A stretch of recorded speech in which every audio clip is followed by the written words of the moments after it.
I get very saddened when I have to write letters or call parents or wives or husbands of soldiers who have been killed fighting for our country. It's a great honor. We cherish them, but it's heartbreaking. There's no question about it. It's heartbreaking. Now we've won. It's time to come back. That video shot in the White House Rose Garden. That's the colonnade in the Oval Office behind the president. A video produced by the White House this afternoon. Please note what's missing. Reporters with questions.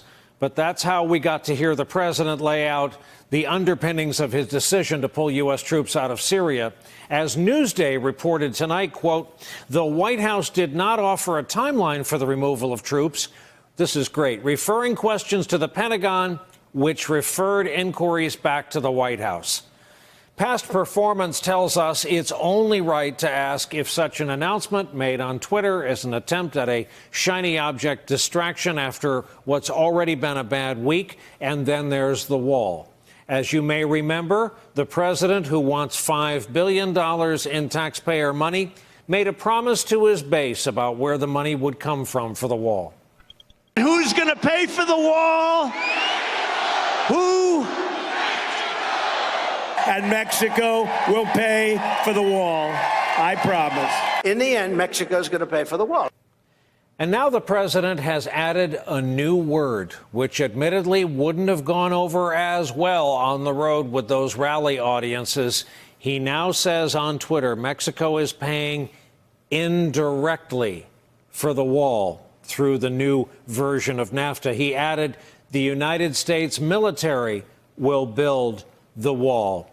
Let's talk about it with an expert. Tamara Keith is back with us, White House correspondent for NPR. Tamara, a lot of news in Washington already just tonight. The Senate, as we said, something short of a profile in courage, has unanimously by voice vote kicked the continuing resolution over to the House of Representatives. That'll get government through February. I've always said I would compare them to the behavior of a bunch of drunks, but I don't want to insult a bunch of drunks. And where does the wall play in all this? Will the president's signature on a continuing resolution mean he has dropped his demand for the $5 billion?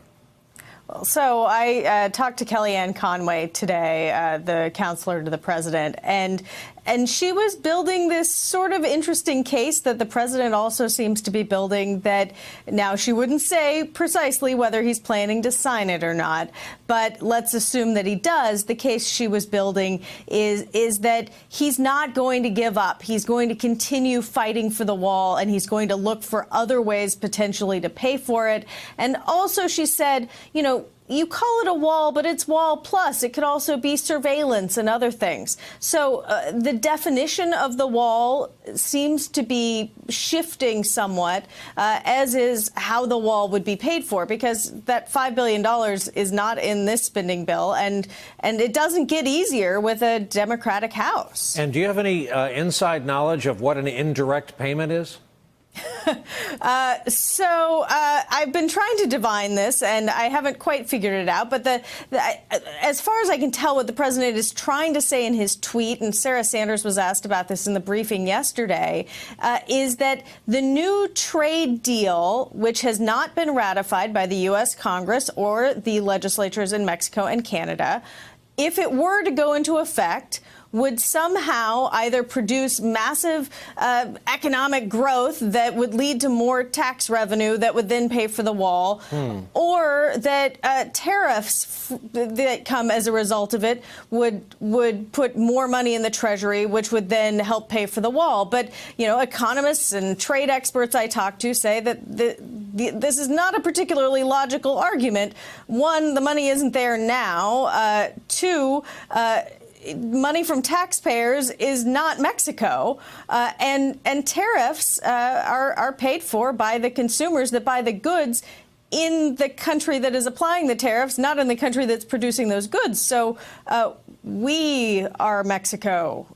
Well, we would be indirectly paying for the wall, Americans. And on this, the president has lost some big-name conservatives. Laura Ingram's been very tough on him on this. Here is a quote from Ann Coulter. It's now crystal clear one of two things is true. Either Trump never intended to build the wall and was scamming voters all along, or he has no idea how to get it done and zero interest in finding out. In other words, Trump is doing exactly what I feared he would do in the worst conceivable way. He's not building the wall while making ridiculous promises right up until the second before he folds. Say what you will about Ann Coulter, but she heard all the same rallies the rest of us did. What does that mean that he's lost Ann Coulter? He lost Ann Coulter a while ago, and she has been on fire about this wall issue for some time. The bigger question is whether he loses Mark Levin and Rush Limbaugh, whether Mark Meadows in the Congress. There are a lot of other people to look for to see what people who are voices that are influential with his base, to see whether this sort of creative reimagining of the wall and how it will be funded or never funded, to see whether his base buys that marketing or whether his base starts to believe that President Trump is a politician like the politicians he ran against. Hey there, I'm Chris Hayes from MSNBC. Thanks for watching MSNBC on YouTube. If you want to keep up to date with the videos we're putting out, you can click subscribe just below me or click over on this list to see lots of other great videos.